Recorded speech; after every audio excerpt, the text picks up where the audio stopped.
Welcome to Eat, Move, Think. I'm your host, Allison Hazell. I'm the Director of Clinical Innovation at Medcan, and today we're going to be talking about the benefits of travel. And here today we have Dr. Aisha Khatib to talk to us about this topic. Welcome. Thank you so much, Allison. So I'm Dr. Aisha Khatib. I'm the Clinical Director for Travel Medicine at Medcan, and I'm an Assistant Professor at the University of Toronto in the Department of Family and Community Medicine.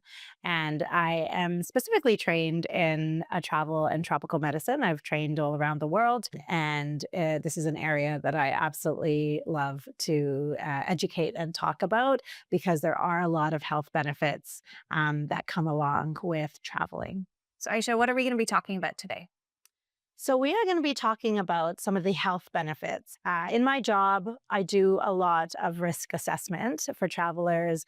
I do a lot of prevention. I talk about the dangers and the health risks, the infectious disease risks for travelers. And my role is to often prevent and mitigate a lot of those risks. But there are actually a lot of research and evidence-based health benefits of travel that we often don't get to discuss and we don't often get to highlight. And I think it's an important area that we should really talk about. I think it's a nice topic to talk about the purpose of these trips and how we benefit from them from a health perspective. Okay, so safe to say you like travel.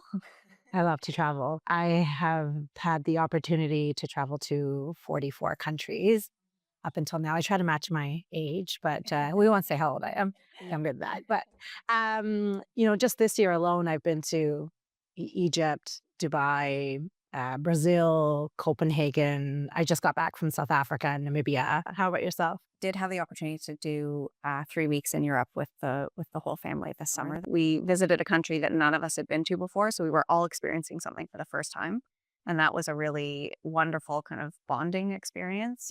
For everybody. Yeah, so that's, you touch on one of the benefits of travel. One of the health benefits is the socio-cultural aspects of travel, where you are introduced to novel environments, to new cultures, different languages.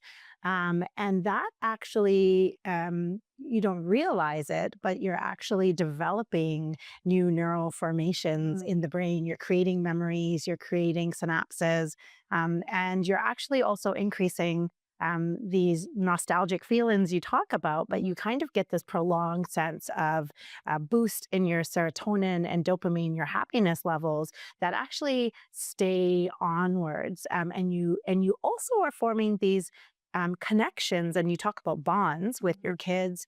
And by even visiting family members, that sense of connection and bonding we know has been associated with research studies and happiness, right? We talk about one of the key factors of happiness being your kind of belonging in social networks and with friends and family. And travel really fosters that, whether you're going to visit somebody, whether you're visiting a new community, or whether you're kind of enhancing your own development with your family members.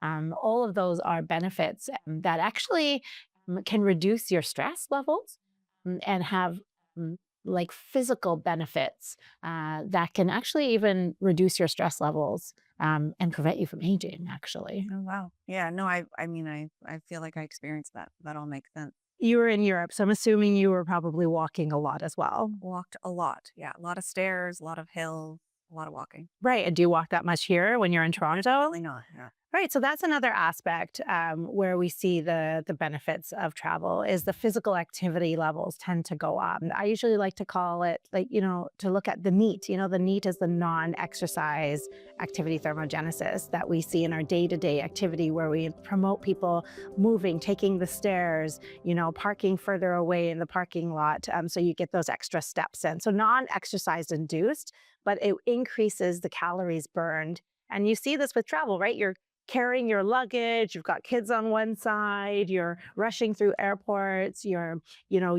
traveling and maybe walking down the streets to the local cafe, or you're exploring in a forest, or you're hiking, you said, the hills. So all of this may not necessarily be what we truly call exercise, But all of that adds to calories burned per day, right? And whether that is contributing to cardiovascular health, it can help reduce, sugar levels or glucose levels, and so improve diabetes.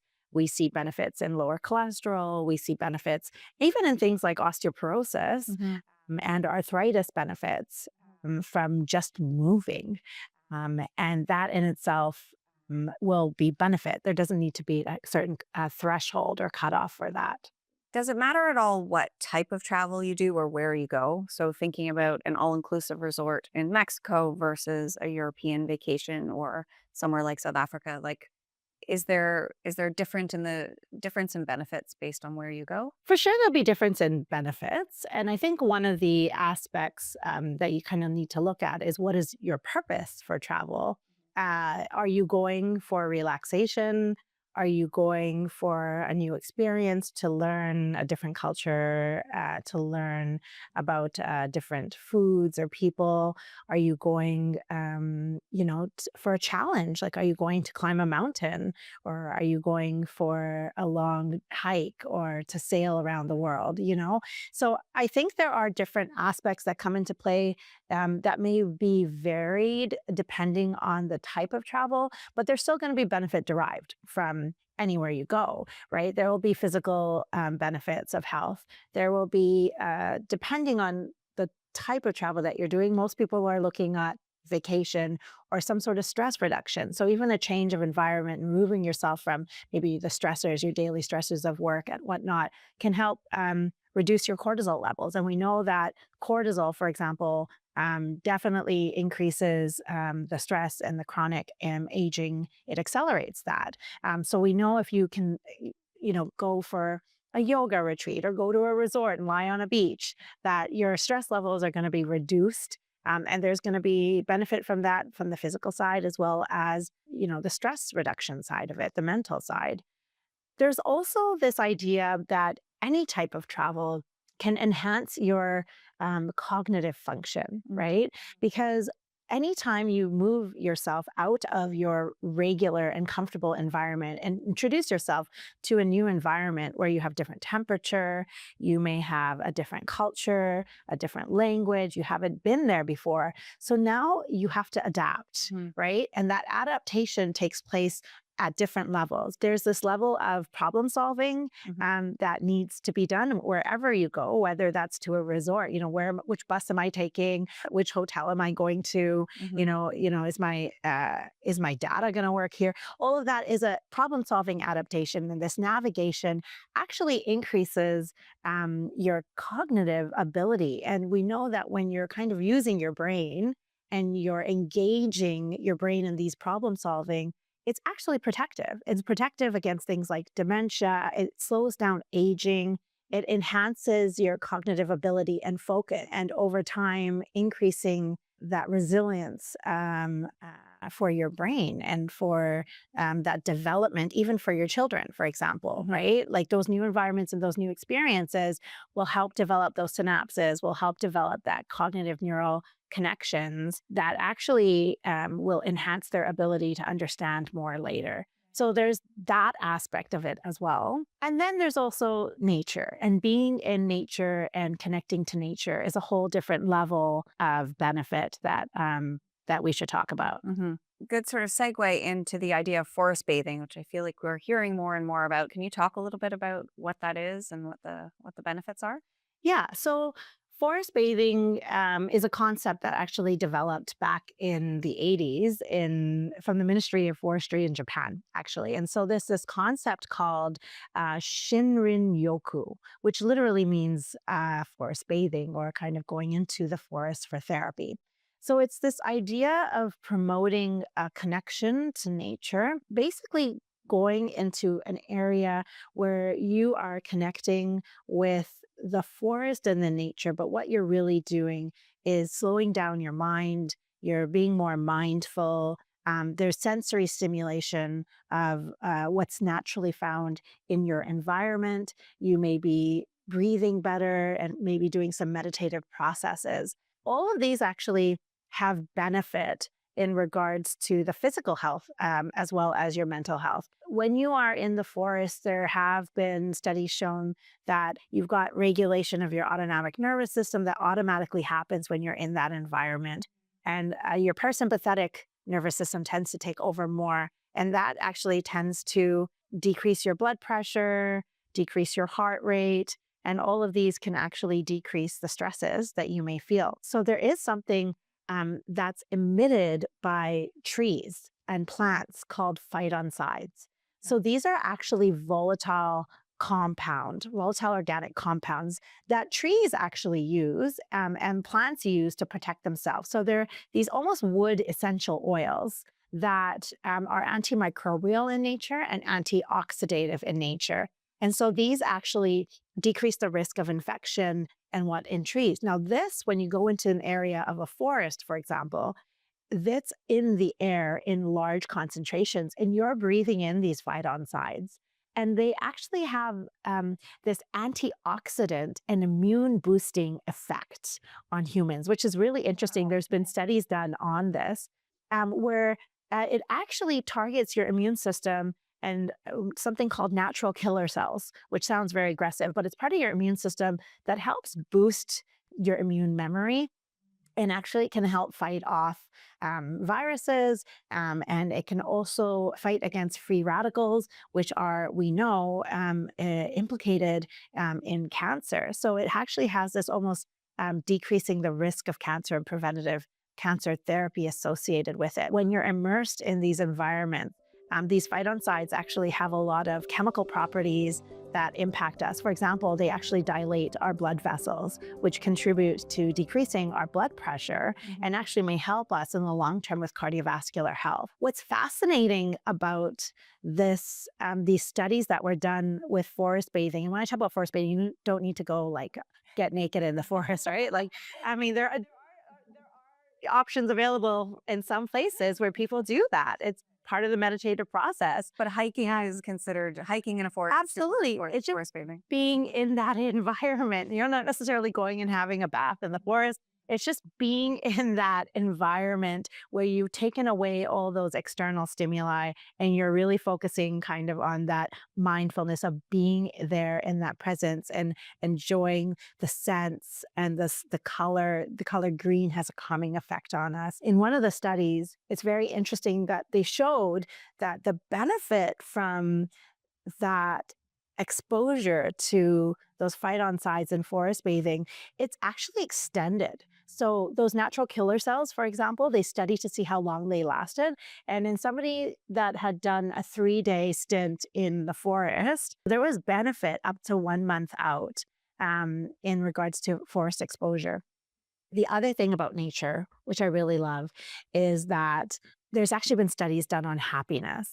And there's 2 types of happiness that are measured. And there's this idea of hedonic happiness and this anhedonic happiness. And we tend to adapt to hedonic exposures or happiness exposures. So, talking a little bit about nature and kind of the benefits of nature, thinking generally we don't all have an opportunity to travel to exotic places frequently. Is there still benefit in nature? Absolutely. And, we're so blessed to live in a country like Canada where we have so much green space and water space available to us. So we don't have to travel far to find ourselves in an environment where we're in nature and surrounded by trees and natural beauty. Going for a hike, it's always one of those things that even if I feel like going, you're convincing your spouse or your kids to go, and then the benefits are sort of exponential based on the amount of time that you spend. So all of that makes sense. It's really interesting to hear about the science behind it. Are there other aspects of nature that we see from kind of a scientific perspective that are beneficial in our health? Oh, for sure. I mean, even if we look at the color hues that we get exposed to, right? I mean, it's not very colorful in Toronto today, but people tend to be in a better mood when it's sunny outside, right? And so even sunlight And that exposure to sunlight, we know, enhances vitamin D development, which basically is implicated in healthy bones, and it can have impact on our mood, and it can lift mood, and it can help with depression. So daily sun exposure, which we often tend to get when we're on our travels, whether it's within Canada or when we're traveling to often tropical destinations, even if it's not tropical, I mean, people going up to ski, we know that, I mean, it's sunny on those mountains, Mhm. right? Although you're maybe all covered, but there's exposure there. Colors is another thing, right? We talked about the forest and the green hues having this calming effect. There is another concept called blue space therapy. So the idea that people who visit oceans or lakes, or live in and around oceans or lake, tend to be calmer. They tend to be more relaxed. And there's actually science behind that because it actually promotes dopamine and serotonin, and oxytocin as well. So these are happiness hormones that are stimulated when we're exposed to some of these colors. The other aspects of oceans, for example, the waves, the rhythmic sounds of the waves, watching the rhythm, can actually help with focus. It can help with sleep, and help again decrease stress levels and increase relaxation. There actually is a scientific aspect. So there are actually negative ions that are generated with the movement of the waves that have been implicated with the release of serotonin in our brains as well.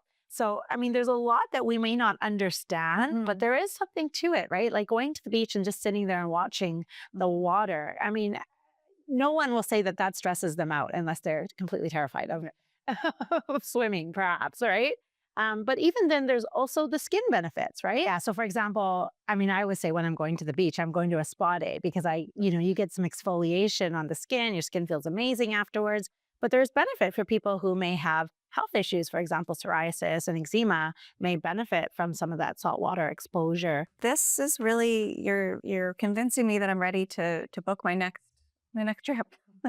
Well, that's great, Allison, because just the fact that you are anticipating your next trip now and want to plan it, that in itself is a very powerful happiness booster. When you are planning for a trip, you are actually triggering dopamine release. So you're actually triggering this happiness and this motivation because you're imagining what you might be doing on that trip, and just thinking about what you might be doing on that trip actually creates these neural pathways that have calming activation of the brain to help reduce your stress. So just the planning before you go on the trip actually is a very, very powerful happiness booster. And we see that the research shows that the sustained positivity that's created from the anticipation and the planning around it. So even if you don't end up going on that trip, we should all be planning our next vacation. Yeah. Going into that planning mode, what type of clients do you end up seeing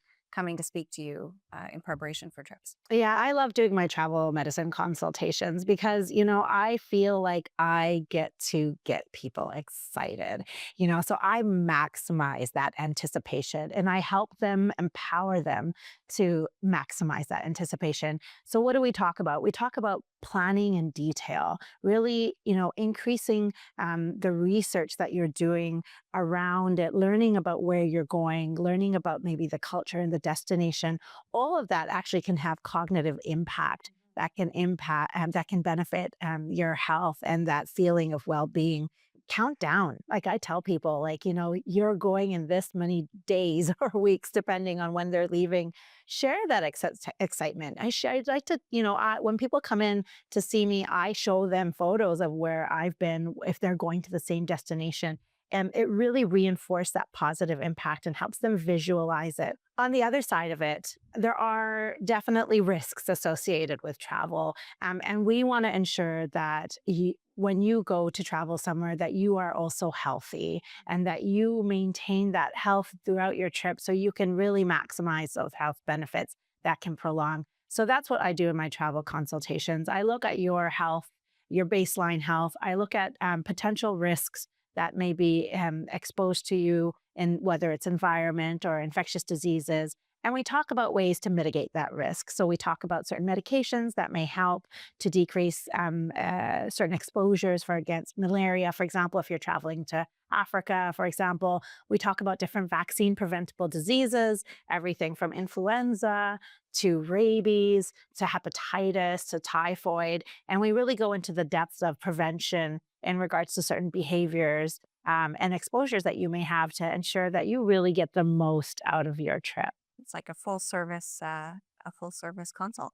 Wonderful. Well, thank you so much for sharing all your expertise with us. No, thank you so much. And let me know when you're planning your next trip. I know I might consult with you. You sound like you're a lot of information. Yes, yes. Well, my next big trip is I'm off to New Zealand in January to do a 5-day hike, 76 kilometers in 5 days. Wow. But it's through the Queen Charlotte Sounds, and there'll be 14 of us forest bathing. It's amazing. It's going to be spectacular. Yeah. So I'm going to train now.